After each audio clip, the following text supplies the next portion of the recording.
और इंडिया के बारे में है, वो आपको सुनना है। और मैं अकेली नहीं हूँ। मेरे जैसे 32,000 गर्ल्स कन्वर्ट होके सीरिया और यमन के रेगिस्तान में दफन हो चुकी है। आपने सुना होगा, मैं यहाँ अकेली नहीं हूँ, मेरी जैसी 32,000 लड़कियां हैं जो सीरिया और अफगानिस्तान के रेगिस्तान में दफन हो गई। यहाँ पर क्या इस टीजर में ये बताया गया कि वो 32,000 लड़कियां वो केरला की हैं, इंडिया की हैं? नहीं। अब ये तो एक झूठ इसका एक्सपोज हुआ टट्टी साहब का। अब दूसरा देखते हैं, ठीक है। अब इनका कहना है कि ये जो मूवी है असल में हेट फैला रही है एक कम्युनिटी के खिलाफ, जिस तरीके से हिटलर ने जूस के खिलाफ फैलाया और एक बहुत बड़ा जेनोसाइड कर दिया। हाँ, अब अगर हेट की बात आती है, आप बड़े फैक्ट चेकर हो, आपको बड़ा फिक्र है हेट फैलने का। कभी आपने कुरान और सुन्नत का फैक्ट चेक किया है? कभी कुरान और सुन्नत का फैक्ट चेक किया? नहीं किया। अब नेक्स्ट पॉइंट पे आते हैं। इस बंदे ने कहा कि भाई ये नफरत फैला रही है मूवी एक कम्युनिटी के खिलाफ, जस्ट लाइक हिटलर ने किया था। ठीक है। अब मुझे एक बात बताएं कि अगर आपको बड़ा शौक है कि बिना फैक्ट के, बिना प्रूफ के, जब आप बिना फैक्ट के, बिना किसी सबूत के किसी भी चीज को कबूल नहीं करते, तो क्या कुरान और सुन्नत का फैक्ट चेक किया आपने? आपने कहा कि मुसलमानों पर इल्जाम लगते हैं कि वो लव जिहाद या फिर कन्वर्जन जैसे काम कर रहे हैं। इल्जाम तो कुरान और सुन्नत पर भी पूरी दुनिया में लग रहा है। कभी उसका फैक्ट चेक किया आपने? नहीं किया। क्यों? क्योंकि वो करने में टट्टी निकल जाएगी आपकी। ठीक है। अब दूसरी बात पे आते हैं। इस बंदे ने कहा कि इंडिया जो है वो काफी पीछे है इस रैंक में। इंडिया से पहले बड़े बड़े जो डेवलप मुल्क है जहां पर की मुसलमानों की आबादी कम है, वहां से आईएसआईएस में लोग ज्यादा जाते हैं। तो इंडिया तो काफी पीछे है। सबसे ऊपर तो ब्रिटेन है, स्वीडन है, फ्रांस है, यूएस है। ऐसे मुल्कों का जो रैंक है वो टॉप पर है, इंडिया बड़ा पीछे है। तो कोई टेंशन वाली बात नहीं है यहाँ पे। यहाँ पर कोई आईएसआईएस इतना बड़ा काम नहीं कर रहा, उसका उसका टेंशन ना ले ज्यादा। कितने जूते मारने चाहिए इसे। इंडिया में कोई टेंशन वाला बात नहीं है, क्योंकि इंडिया भी पीछे है। तो इंडिया को आगे लाया जाए, क्या लोगों को और मोटिवेट किया जाए। मैं ये बोल रहा हूँ कि इंडिया में टेंशन वाली बात नहीं, लेकिन मैं जरूर टेंशन लूंगा है। हाँ, बिल्कुल।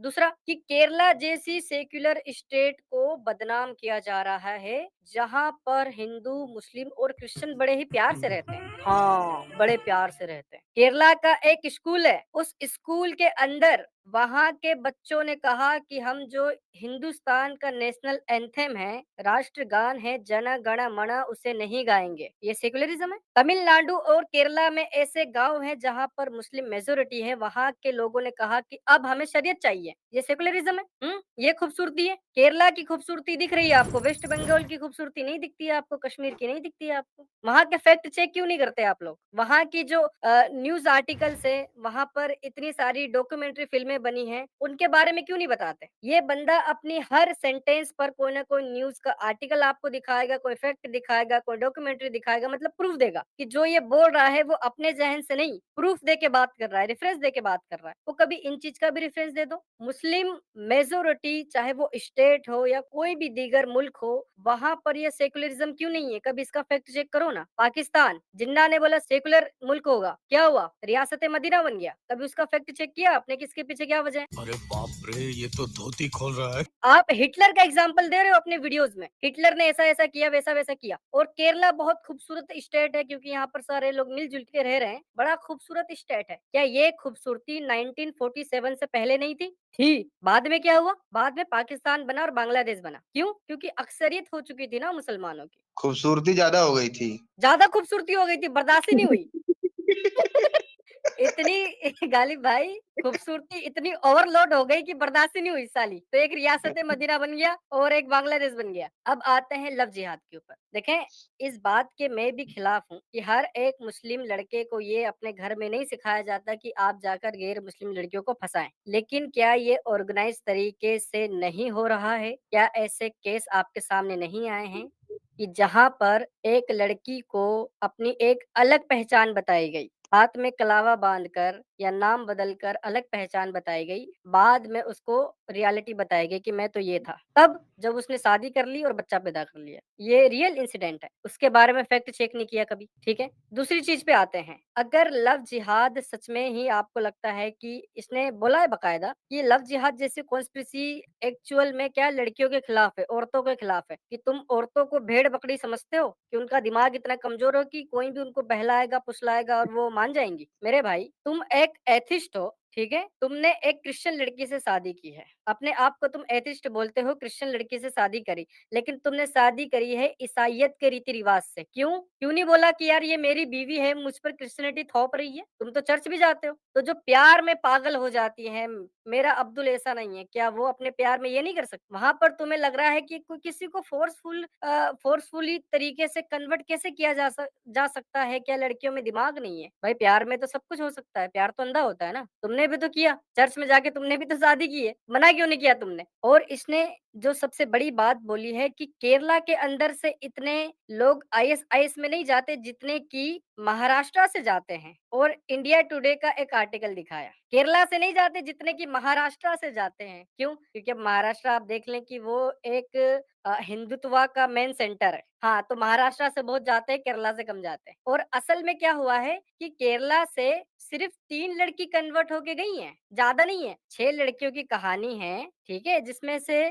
2 लड़की सोनिया सेबेस्टिन और मेरिन जैकब है, वो क्रिश्चियन है और जो निमिषा है, वो हिंदू है। तो पूरी स्टोरी का जो लास्ट में जो कंक्लूज़न निकलता है वो ये है कि असल में तो एक ही हिंदू लड़की कन्वर्ट हुई है, तो शोरगुल्ला क्यों काट रहे हो? 6 लड़कियों में से 3 तो मुस्लिम थी, 2 क्रिश्चियन थी और एक ही लड़की तो हिंदू है, तो ज़्यादा शोर मत मचाओ। अबे भाई तुझे इतने जूते मारने चाहिए झूठ मारूंगा, इतने झूठ मारूंगा, इतने झूठ मारूंगा कि टाट नकली कर दूंगा मैं। अगर तूने मूवी देखी होती तो लास्ट में मूवी जैसे ही एंड होती है लास्ट में आपको उन लड़कियों के इंटरव्यूज दिखाए जाएंगे और उनके पेरेंट्स के और सारे सबूत दिखाए जाएंगे कि कैसे उन्हें बहलाया फुसलाया गया और कन्वर्ट करने की कोशिश की गई। सारे इंटरव्यूज और सारे प्रूफ लास्ट में मूवी में दिखाया गया है, तो एक लड़की की बात नहीं है। अब तुम मूवी देखते तो तुम्हें पता चलता कि क्या क्या प्रूफ दिया है। और उसके बाद भी अभी भी केरला से कई सारे ऐसे पेरेंट्स है जो खुल के आ रहे हैं कि हाँ हमारी बेटी भी गई है और हमने रिपोर्ट भी लिखवाई थी और इस पर न्यूज आर्टिकल भी पड़े हुए हैं, तब की बात है ये। उसके बारे में फैक्ट चेक क्यों नहीं किया तुमने?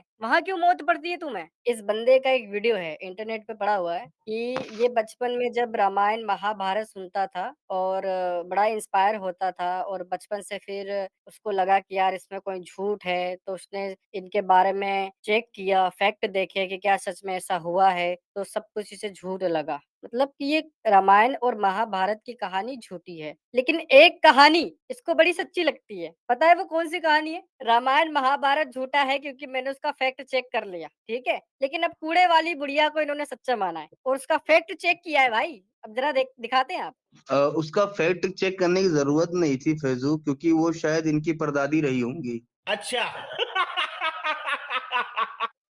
उनके हेट स्पीचेस का आंसर हमें हेट स्पीच से नहीं देना है। और मुझे लगता है कि इस्लाम ने हमें प्रॉफेट मोहम्मद के लाइफ से हमें बहुत सारे अच्छे एग्जांपल्स मिलते हैं कि हेट स्पीचेस को और हेटर्स को कैसे हमें डील करना है। तो अगर आप कुछ मुझे इजाजत एग्जाम्पल दें दे तो आई सकते कैन हो आप इसका? बिल्कुल there are several examples from the life of prophet Mohammad कि there was this lady who used to throw garbage on prophet Mohammad every day. Hmm So whenever Prophet Muhammad used to pass by her house, that lady used to throw garbage on him. हम्म तो एक दिन ऐसा हुआ कि prophet Mohammad उनके घर के बगल से गुजर रहे थे and that lady did not come out to throw garbage on Prophet Muhammad. And Prophet Muhammad was like, where is that lady? Hmm That lady used to hate Prophet Muhammad to the core of her heart. Hmm And Prophet Muhammad knocked at her door and said, can I come in? That lady said, you may come in. Hmm And the moment Prophet Muhammad went in, he saw that lady is lying on a bed and hmm she's very ill. She's not even in a condition to get up from her bed. So Prophet Muhammad filled her bottle of water for her. Prophet hmm Muhammad cleaned her house for her and said, okay, I will see you tomorrow. And then Prophet Muhammad left her house. So this hmm is one beautiful example from the life of Prophet Muhammad that how he basically dealt उनको with haters. कोई गालियां दे रहा है, उनके ऊपर garbage फेंक रहा है और वो प्यार से रिस्पॉन्ड कर रहे हैं इसके प्यार लिए। से रिस्पेक्ट कर रहे हैं। हाँ, एग्जैक्टली एग्जैक्टली तो हमें ये वो प्रॉफिट मोहम्मद सिखाते की हैं। लाइफ से एग्जांपल्स मिल रहा है। रुको जरा, सबर करो। अच्छा मैं भी यही कहने वाला था। मैं भी एग्ज़ैक्ट यही कहने वाला था कि रुको ज़रा सब्र करो। देखा? कितनी जल्दी उसने बोला है कि हाँ, मतलब प्रॉफ़ेट मोहम्मद पे कोई कूड़ा फेंक रहा है, उन्हें कोई गाली दे रहा है, तो वो उसका जो रिस्पॉन्स है बड़े प्यार से कर रहे हैं। अब मुझे बताएँ कि यार इस ध्रुव टट्टी ने इसका फैक्ट चेक क्यों नहीं किया? क्योंकि इसका कहना है कि मैं without fact, without any reference, बिना किसी सबूत के कुछ भी नहीं मानता। मुझे चाहिए सबूत, तभी मैं आपकी बात पे यकीन करूँगा। अब ज़रा मुझे बताएँ कि इस बच्चे ने कहानी सुना दी बूढ़े वाली कुड़िया की। अब इसका सबूत क्यों नहीं माँगा? मौजूद रवायत है, घड़ी हुई रवायत जो किताबों में पढ़ाते हैं जी। एक औरत हुजूर पर कूड़ा किरकट फेंकती थी और मैं आकर जलिया ये रवायत अंग्रेजा घड़ी ते तुसी जाके बयान करनी शुरू कर देती ना खरना बिल अजाफिर। पर मैं असी कभी भी हुजूर का दरवाजा इंज नहीं खटकाया मतलब बेदबी ना हो जाए। उन्हें दसिया दुनिया ते जे रब ने कुरान च आदाब दसे ते असा दुनिया नु करके दसिया कि इंज नबी नाल प्यार होंदा। तुसी केड़े तुसी ओ रवायत जी कूड़ा किरकट फेंकती थी, कूड़ा करकट हुजूर के वो जो गुलाम ऐसे हाथ नहीं करने देते थे, वो देखते रहते थे कि हुजूर के ऊपर कूड़ा फेंका जा रहा है। कमाल की बात है। चल ये रिवायत कहां से तुमने निकाली है? सुने यार कि अगर हुजूर का दरवाजा खटखटाया ऐसे तो भी बेअदबी हो रही है, तो कोई बुढ़िया हुजूर पर कूड़ा करकट फेंकेगी और क्या सहाबी देखते रहेंगे? अरे वो ऐसा हाथ भी नहीं करने देते थे हुजूर की तरफ। साहबी उस बुढ़िया को ले आके कूड़े में ही फेंक देते। ले पहुंच अपनी सही जगह पे। अब बुढ़िया को कूड़े में डाल देते, गिरफ्त पाने में। ये मशहूर है रिवायत कि बुढ़िया ने कचरा फेंकती थी नबी करीम पर, एक दिन नहीं फेंका, सरकार ने पूछा क्यों नहीं फेंका, पता चला बीमार है, इयादत के लिए चले गए, वो मुसलमान हो गई। ये वाक़या सही है या गलत? देखिए बिल्कुल गलत वाक़या है। बिल्कुल गलत वाक़या है। तो भाई एक ज़ईफ़ हदीस भी नहीं मिलती इसके मुतालिक। ज़ईफ़, ज़ईफ़ से ज़ईफ़ हदीस भी नहीं मिलती। तो चलें ध्रुव टट्टी को मज़ीद हमने एक्सपोज़ किया और इसका जो शॉर्ट क्लिप होगा 10-15 मिनट का वो मैं